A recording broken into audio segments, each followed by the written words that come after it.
46 ఒక్కసారి అలా తీసి ఉంచండి అందరు కూడా.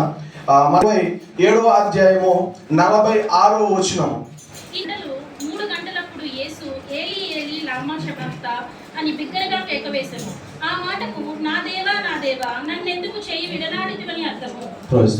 అలాగే మార్కు సువార్త 15:34 చూద్దామండి. మార్కు సువార్త 15:34.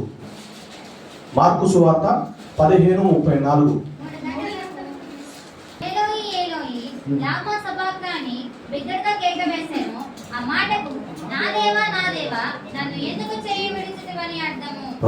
అలాగే కీర్తనలు 22వ అధ్యాయం మొదటి వచనం చూద్దామండి. కీర్తనలు 22 మొదటి అధ్యాయం. ఎస్, నా దేవా ఈ 3 కూడా ఉద్దేశం ఒకటే. మరి చూద్దామండి. మత్తయి సువార్త 27వ అధ్యాయము 46వ వచనంలో ఇంచుమించు 3 గంటల సమయంలో యేసు ఏలీ ఏలీ లామా శబక్తా అని బిగ్గరగా కేక వేసెను. ఆ మాటకు నా దేవా నన్ను ఎందుకు చేయి విడిచితివని దీని అర్థము. ఇక్కడ మనం చూడవలసింది ఏంటంటే ఈ కేక అనగా శబ్దము ఎందుకు చేయవలసి వచ్చింది? ఏలీ ఏలీ లామా శబక్తా ఎందుకు ఎంత బిగ్గరగా యేసుక్రీస్తు ప్రభు వారు అరవవలసి వచ్చింది? ఆయనకి పడ్డ కష్టం ఏంటనేది మనందరికి కూడా తెలిసినదే. అయితే దీనికి గల అర్థము నా దేవా నన్ను ఎందుకు నా చేయి ఎందుకు విడిచితివని దాని అర్థము. ఈ యొక్క అర్థం మనందరికి తెలియాలి అంటే ఆయన యొక్క సిలువ దగ్గరికి మనందరం కూడా రావాలి. ఆ సిలువ ప్రేమ మనకు అర్థం కావాలంటే దేవుని ప్రేమ ముందు మనకి అర్థం అవ్వాలి. దేవుని ప్రేమ అర్థం కావాలంటే ఈ యొక్క లోకంలో పవిత్రముగా పుట్టినది ఒక యేసుక్రీస్తు ప్రభువు అని తప్ప ఇంకెవరు కూడా లేరని మనం ముందుగా తెలుసుకోవాలి. హల్లెలూయా. ఈ పవిత్రతలో నుంచి ఒకవేళ ఈ లోకంలో ఎవరైనా సరే జననించాలి అంటే కనుక అది పవిత్రంగా ఉండాలి తప్ప అది అపవిత్రంగా ఉండకూడదు. అప్పుడే మనకి దేవునికి నరునికి మధ్య వ్యత్యాసం అనేది కనబడుతుంది. ఆ వ్యత్యాసం మనం చాలా క్లియర్ గా చూసేది ఒక యేసుక్రీస్తు ప్రభువు అని దగ్గరే. హల్లెలూయా. ఈ యొక్క ప్రేమ మనకి ముందుగా ఆ కేక మనము ధ్యానం చేయబోతున్నాం. ఏం కేక అది? ఏలీ ఏలీ లామా శబక్తా అని. ఈ మాటకు అర్థము నా దేవా ఎందుకు నా చేయి విడిచావని. ఇంత గట్టిగా అరవడానికి గల కారణం ఏంటి? దేవుడే ఈ కేక వేశాడా, లేదంటే ఇంకెవరైనా ఆ పక్క నుండి అడిచారా, లేదంటే ఆయనలో తన తండ్రి ఏమైనా వచ్చారా, లేకపోతే ఇంకెవరైనా ఇలా అరవమని ఏమైనా చెప్పారా అనేది మనం ఇప్పుడు ధ్యానం చేసుకుందాం. ఇంచుమించు యేసుక్రీస్తు ప్రభు వారికి దేవునికి 9 గంటల సమయంలో ఆ యొక్క శిలువ వేసి భూమిలోకి దించారు. ఎన్ని గంటలకండి? 9 గంటలకు. అందరూ కూడా చెప్పాలి. ఎన్ని గంటలండి? 9 గంటలకి. 9 గంటల నుండి 12 గంటల వరకు కూడా ఆ ప్రాంతం అంతా కూడా చాలా వెలుతురుగా ఉంది. చాలా వెలుతురుగా ఉంటే ఆ సమయంలో ప్రభు తన తండ్రికి ప్రార్థన చేస్తారు. వీరు ఏమి చేస్తున్నారో వీరు ఎరుగరు, వీరిని క్షమించమని ఒక్కసారిగా అక్కడ ప్రార్థన చేస్తారు తన తండ్రి అయిన యెహోవా దేవునికి. హల్లెలూయా.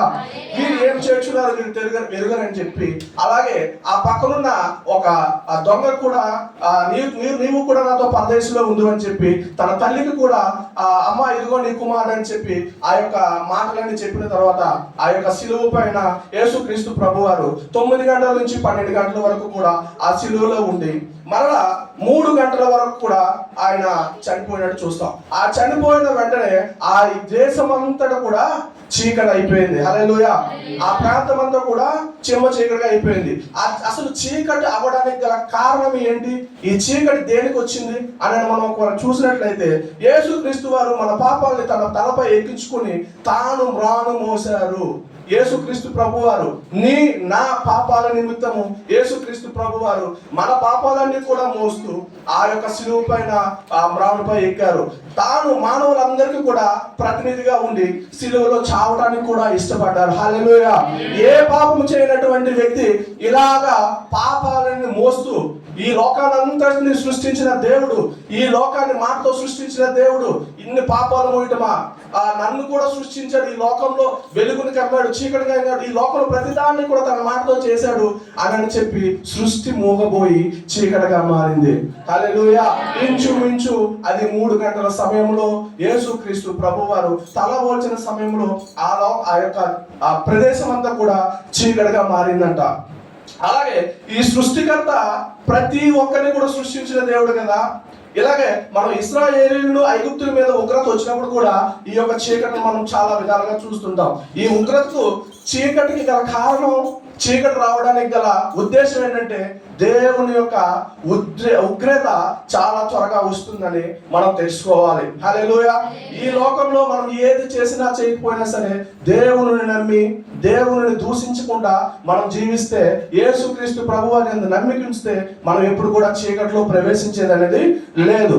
ఆయన మొండ్ల కిరీటం తన తలలో పెడుతున్నప్పుడు కూడా బదులవ్వలేదు. హల్లెలూయా. మొండ్ల కిరీటం తలలో పెడుతున్నప్పుడు కూడా బదులవ్వలేదు. ఆయన ముఖం మీద ఉమ్ము వేసినప్పుడు కూడా ఆయన బదులవ్వలేదు. ఆయనను కొరడాలతో కొట్టినప్పుడు కూడా ఆయన బదులవ్వలేదు. ఆయన పిడిగుడ్డులు గుద్దినప్పుడు కూడా ఆయన బదులవ్వలేదు. ఎందుకంటే ఆయన ప్రేమ గల దేవుడు. హల్లెలూయా. ఆయన కృప గల దేవుడు. అంత బాధలో కూడా, అంత శ్రమలో కూడా ఆ యొక్క సిలువను మోస్తూ ఆ పైకెక్కి ఏలి ఏలి రావా శబక్తని తన తండ్రికి ఘోషించుకున్నాడు తప్ప ఏ మానవుడిని కూడా బ్రతిమలాడలేదు. ఆ యొక్క ఆత్మ ఆ యొక్క దేవుని నుంచి ఆ యొక్క తండ్రి దగ్గరికి చేరుతున్నప్పుడు, దేవా అనేది నన్ను ఎందుకు చేయి విడిచావని చాలా బిగ్గరగా కేక వేసినట్టు మనం చూస్తాం. అలాగే ఆ తండ్రి అపారమైన ప్రేమ, కుమారుని పవిత్రత, సమర్పణ మనం చూస్తాం. సిలువ కేకకు దారి తీసిందంట. సిలువలో అంట కేకకు దారి తీసింది. ఏమని? నా దేవా నా దేవా నా చెయ్యేందుకు విడచితివని. కుమారునిపై ప్రేమ తండ్రికి కనికరం కలిగితే ఆ యొక్క సిలువ జరగపోయి ఉండేనేమో అనుకుంటామేమో, కానీ అది అక్కడ జరగవలసి ఉంది. అక్కడ అది ధర్మమే అని మనము చూస్తాము. అయితే ఒకటి జరిగింది అని విభజన ఆ పాపం కుమారుడిపై పడింది కాబట్టి తండ్రి యొక్క కుమారుని ఆయన ఎడబాటు చేయలేదు. ఎడబాటు చేయకుండా తండ్రి నా ఆత్మని చేతికి అప్పచెప్తున్నాడని ముందుగా తర్వాత వచనంలో చెప్తాడు. అలాగే ఆయన మనల్ని ప్రేమిస్తున్నాడు కాబట్టి సిలువ మీద మన కొరకు బలియాగం అవడానికి కూడా ఇష్టపడ్డాడు. హల్లెలూయా. తండ్రి దూరం అయ్యాడు కాబట్టి అందుకే నా దేవా, ఆత్మ ఆయన దగ్గరికి వెళ్తున్నది కాబట్టి నా దేవా నన్నెందుకు చేయి విడిచితివని బిగ్గరగా కేక వేశాడు. దేవుణ్ణి ప్రేమించి దేవుని ఉనికి నుండి ఆయన దూరం అవ్వలేదు, కానీ అందుకే దేవుడు ప్రేమ స్వరూపి అయ్యారు. అలాగే మనం చూస్తే అంత బిగ్గరగా కేక వేయడానికి కారణం అతని శరీరంపై ఉన్న గాయాల వల్ల కేకలు వేయలేదు, కానీ పాపం వల్ల కేకలు వేయలేదు, కానీ ఆయనలో ఉన్న పరిశుద్ధాత్మ తన తండ్రి దగ్గరికి వెళ్ళినప్పటికీ ఆయన కేక వేశాడు. అలాగే మనం చూసుకున్నట్లయితే పాపము ఆయనపై ప్రోక్షింపబడుచున్నప్పుడు పరిశుద్ధాత్మ దేవుడి శక్తి ఆయనను విడిచి వెళ్ళినట్టుగా మనం చూస్తున్నాం. పరిశుద్ధాత్మ శక్తి ఆయన నుంచి వెళ్ళి తండ్రి దగ్గరికి వెళ్ళినట్టుగా మనము ఈ యొక్క ఆ కేకలో మనం చూస్తాం. అలాగే పాపమును మోయడానికి సిద్ధపడిన కేక అది. తండ్రి ఎడబాటును తట్టుకోలేక, తండ్రి నుంచి బిడ్డ ఎడబాటును తట్టుకోలేక వేసిన కేక అది. అలాగే తండ్రి తన కుమారుని ఎక్కడ కూడా విడిచిపెట్టినట్టుగా మనం చూడలేము. అలాగే తన యొక్క ఆత్మ తండ్రి దగ్గరికి వెళ్తుంది కాబట్టి ఆ వేసిన కేక నా దేవా నా దేవా నా చేయందుకు విడచితివని దానికి అర్థము. అలాగే కొన్ని ఆత్మల విషయంలో కొన్ని ఉపనిషత్తుల్లో ఉంటుందండి. ఈ ఉపనిషత్తులలో ఏంటంటే సో అయం ఆత్మ పురుష సంశయతి అని కొన్ని గ్రంథాల్లో ఈ యొక్క మాట ఉంది. ఈ మాట గల అర్థం ఏంటంటే ఆత్మ పరమాత్మ నుండి తాత్కాలికముగా వేరైనట్లుగా భావించి చెప్పబడుతున్న ఈ యొక్క వచనము. ఈ వచనం అంట తన బిడ్డ నుంచి తండ్రి దగ్గరికి వచ్చినప్పుడు ఆ యొక్క వచ్చే మాటలు కూడా వేరే గ్రంథాల్లో మన యొక్క యేసుక్రీస్తు ప్రభు వారు వేసిన కేకను బట్టి ఆ యొక్క గ్రంథాల్లో కూడా వాళ్ళు మార్చుకోబడడం జరిగింది. అలాగే అపూర్వమైన మనుషుల ప్రతిష్టము అనే ముఖాలను చూచుకునే విధంగా అది కూడా కొన్ని గ్రంథాలలో రాయబడింది. ఈయన బిగ్గరగా కేక వేయడానికి గల కారణము ఆయన ఆత్మ తన తండ్రి దగ్గరికి చేరుతుంది కాబట్టి నా దేవా నా చేయందుకు విడచితివని ఆయన బిగ్గరగా కేక వేశాడు. అది ఆత్మ సంబంధమైన కేక, దైవికంగా నడిపించే కేక, శరీర సంబంధమైన కేక కాదది. దెబ్బలు తగిలిన గాయం బట్టి తగిలిన కేక కాదది. మనం మానసికంగా ఆ యొక్క పడే బాధ కేక కాదది. మోసం చేసి ఇబ్బంది పడే కేక కాదది. అది మన విషయంలో మన పాపముల కొరకు మన చేసే ప్రతి బాధ కొరకు ఆయన సిలువ ఎక్కి ఆ పాపాలు భరించి మరలా ఆ ఆత్మను తన తండ్రి దగ్గరికి చేరుకునేలా చేసుకునేదాన్ని వేసిన ఆ యొక్క బిగ్గర కేకను ఏలి ఏలి లాబా శబక్తని అని బిగ్గరగా అనడం సిలువలో మనం చూస్తాము.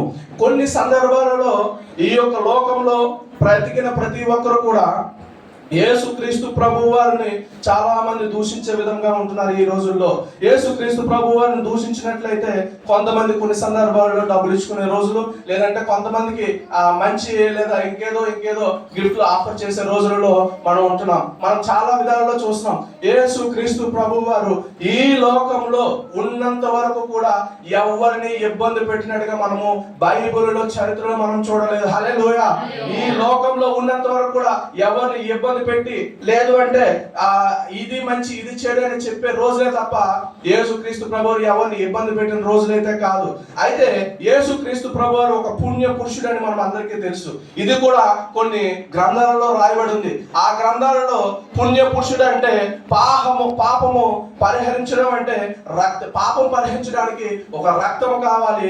ఆ రక్తము ఒక పుణ్య పురుషుడు రక్తమై ఉండాలని కొన్ని గ్రంథాలలో రాయబడి ఉంది. దానికి కూడా యేసుక్రీస్తు ప్రభు వారే నిదర్శనము. ఎందుకంటే ఈ లోకంలో వచ్చినప్పుడు కూడా ఆయన పాపం చేయలేదు. కన్యమనే గర్భంలో పుట్టినప్పుడు కూడా ఒక పరిశుద్ధాత్మగా వచ్చాడు తప్ప ఏ పాపము చేయలేని ఒక వ్యక్తి. మరలా మరణించినప్పుడు కూడా మన పాపముల కొరకు చనిపోయాడు తప్ప యేసుక్రీస్తు ప్రభు వారు ఎవరి పాపం ఆయన సొంతగా స్వహగా చేసిన పాపం అయితే ఎక్కడ కూడా మనం చూసినట్టుగా లేదు. యేసుక్రీస్తు ప్రభు వారు ఏదైనా చేశారంటే అది మనల్ని ప్రేమించడం తప్ప వేరే వచనం కానీ వేరే అధ్యాయం కానీ ఏ మాట లేదు. యేసుక్రీస్తు ప్రభు వారు ఈ యొక్క సిలువలో పలికిన ఈ యొక్క ప్రేమ ఆ యొక్క అరుపు ఏమిటి అంటే బిగ్గరగా కేక వేయడానికి గల కారణము మన పాపముల నుండి యేసుక్రీస్తు ప్రభువు ఆయన ఆత్మను ఆయన దగ్గరికి తీసుకువెళ్ళిపోతున్నాడు. ఇక నుంచి ఈ ప్రజలంతా కూడా వాళ్ళ స్వహస్తాలతో వాళ్ళ ఇండివిజువల్ గా వాళ్ళ కాళ్ళ మీద వాళ్ళు బ్రతికి దేవుని తెలుసుకోవాలని ఆయన యొక్క దానిలో ఆంతర్యం కూడా దాగి ఉంది. చీకట్లో నుంచి వెలుగులోనికి నడిపించాలనే ఆ యొక్క ఆలోచన కూడా యేసుక్రీస్తు ప్రభువు యొక్క అరుపులో మనం చూస్తాము. ఈ యొక్క అరుపులో చాలా పరిపరి విధాలుగా నేర్పించే ఉంటాయండి. ఈ యొక్క ప్రేమలో మనం ఎప్పుడు కూడా చూసుకునేది ఈ లోకంలో ఈ యొక్క అరుపు ముళ్ళ కిరీటం తనలో పెట్టినప్పుడు కూడా అరవలేదండి. యేసుక్రీస్తు ప్రభువారు ఈ ముళ్ళ కిరీటము బరుసు ముళ్ళు అంటారు, అవి కూడా తలలో పెట్టినప్పుడు అరవలేదు. ఆయన ముఖం మీద ఉమ్ము వేయినప్పుడు కూడా ఆయన కేక వేయలేదండి. ఆయన కొరడాలతో కొట్టినప్పుడు కూడా కొరడాలతో కొడితే ఆ యొక్క చర్మంలో దిగి ఆ 3 అంగుళాలు 4 అంగుళాల స్కిన్ కూడా లాగేసే సందర్భాల్లో కొరడాలతో కొట్టినప్పుడు కూడా యేసుక్రీస్తు ప్రభువారు ఆ యొక్క కేక వేయలేదు. ఆయన పిడిగుట్టులతో గుద్దినప్పుడు కూడా యేసుక్రీస్తు ప్రభువారు అక్కడ కేకలు వేయలేదు. కానీ యేసుక్రీస్తు ప్రభువారు నుంచి తన ఆత్మను ఆ యెహోవా దేవుడు తీసుకెళ్లేటప్పుడు ఏలి ఏలి లాబా శబక్తా అని చాలా బిగ్గరగా కేక వేసి ఈ యొక్క జనులను ఈ అంధకారంలో ఉంచకుండా వెలుగులోకి నడిపించాలనే ఆలోచనతో ఆయన ఈ కేక వేశారే తప్ప ఇంకా వేరే ఉద్దేశంతో అయితే కాదు. కానీ ఈ యొక్క దేవుని ప్రేమ అర్థం అవ్వాలంటే సిలువ దగ్గరికి నీవు వస్తే తప్ప ఈ యొక్క కేక మన ఎవరికి అర్థం అవ్వదు. దేవుని ప్రేమ దేవుని పవిత్రతను ఢీకొన్నప్పుడు అనేక ద్వారా మానవుల్ని విమోచన దొరుకుతుంది. ఈ యొక్క ప్రేమ ఆ యొక్క కేక మనము ఇప్పుడు వరకు ధ్యానం చేయబడ్డాం. అయితే యేసుక్రీస్తు ప్రభు వారిని ఇంచుమించు 9 గంటల సమయంలో ఆ యొక్క నేలలో సిలువపై నుంచి దించినప్పుడు 12 గంటల నుంచి మళ్ళా 3 గంటల వరకు కూడా ఆయన మరణించడం జరిగింది. అంటే సుమారు 6 గంటల సమయము ఆయన సిలువ పైన వేలాడబడడం జరిగింది. హల్లెలూయా. ఎవరు మన కొరకు ఎంత త్యాగం చేస్తారు? ఎవరు ఈ లోకంలో ఏదైనా చిన్న నొప్పి జరిగితేనే అబ్బా అంటే సరే వచ్చి చూసిపోతారే తప్ప ఎంత కష్టపడిన దేవుడు, ఎంత నీ కోసం నా కోసం సాక్రిఫైస్ చేసే దేవుడు ఈ లోకంలో ఎవరి దగ్గర లేడు, రాడు, ఉండబోడు. హల్లెలూయా. ఈ లోకంలో యేసుక్రీస్తు ప్రభువారు 33.5 సంవత్సరాలు జీవించి అనగా 402 నెలలు ఈ లోకంలో జీవించి మన కొరకు బ్రతికి ఆ సిలువ ప్రాణు పైన మరలా 6 గంటలు అక్కడ యేసుక్రీస్తు ప్రభువారు ఆ యొక్క శ్రమను అనుభవించి యేసుక్రీస్తు ప్రభువారు ఆ యొక్క ఆత్మను యెహోవా దేవుడు తీసుకునేటప్పుడు ఆ యేసిన కేక మాత్రమే, ఓ నా దేవా నా దేవా నా చెయ్యేందుకు విడచితివి అని.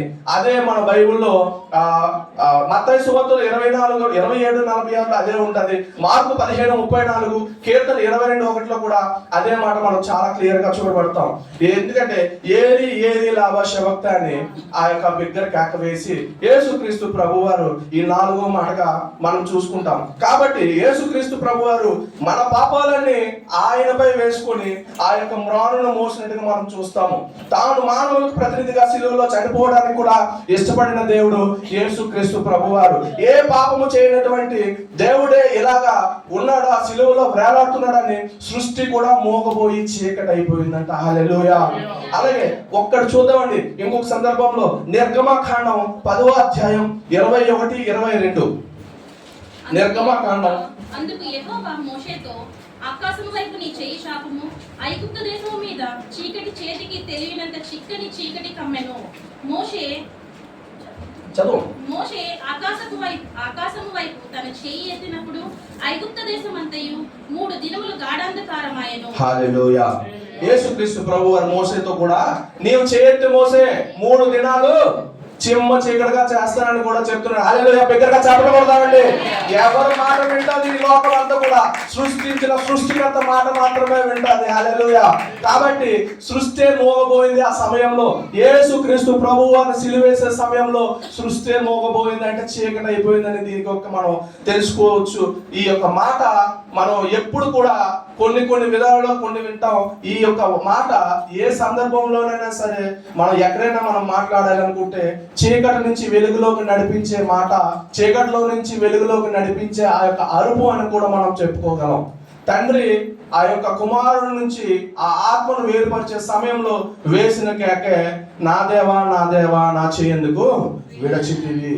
మీరు చూసుకుంటే ముళ్ళ కిరీటం పెట్టినప్పుడు ఆయన అరవలేదు, పిడుగులు గుద్దినప్పుడు కూడా ఆయన అరవలేదు, తర్వాత కొరడా దెబ్బలు కొట్టినప్పుడు కూడా ఆయన అరవలేదు, ముఖముపై ఉమ్ములు వేసినప్పుడు కూడా ఆయన అరవలేదు, ముఖం పైన ఉమ్ము వేసినప్పుడు కూడా ఆయన అరవలేదు. అంటే ఆయనకి ఎంత సహనం ఉందో మీరు ఆలోచించండి. నీ కొరకు నా కొరకు జీవించే ఆ యొక్క దేవుడు మనందరి కొరకు 33.5 సంవత్సరాలు జీవించి ఈ లోకంలోకి వచ్చి జీవించి మన కొరకు మరలా శిలువ ఎక్కి మరణించిన యేసుక్రీస్తు ప్రభు వారిని మరలా మనం జ్ఞాపకం చేసుకుంటున్నాం. కాబట్టి ఇది మనకి ఆచరణగా కాకుండా ఆదరణగా ఉండాలని యేసుక్రీస్తు ప్రభువారు ఈ యొక్క 4వ మాటను దీవించి మనందరిలో మంచి నేలను పడి విత్తనం వలె మొలికింప చేయాలని ఈ చిన్న మాట దేవుడు దీవించాలని ప్రార్థిస్తున్నాను. సమయం ఇచ్చిన